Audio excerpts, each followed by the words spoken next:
Where'd you go to college? City College. What was City College like in those days? Well, it was a wonderful place. It had a lot of very bright students, very much interested in politics, and very much interested in ideas, along with an interest in politics. And let me put it this way, the faculty I don't think was all that distinguished, but it didn't matter. Most of us students ended up educating each other, and we learned a lot. I learned a lot. I got a very good education at City College, not all of it in the classroom. You talk about the different alcoves where people sat. Yes. Which one were you in?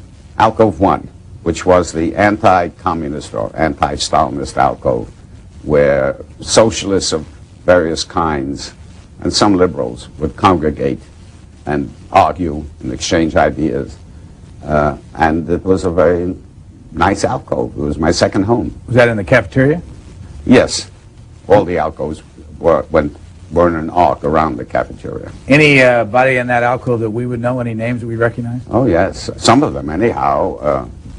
Daniel Bell, Melvin Lasky, Philip Selznick, now Professor Emeritus of Sociology at Berkeley, Seymour Martin Lipset, also had been a professor for many years at Berkeley. A lot of people who became fairly well-known academics were in that. Irving was in that alcove, became a well-known literary critic. So, in terms of subsequent careers, the alcove produced quite a lot of people of some distinction. Who was in alcove 2? The communists, that is to say, the Stalinists, the people who were apologetic for the Soviet Union. And they did not produce, I think, as many distinguished people as we did, because they didn't have the kind of intellectual stimulation that we had.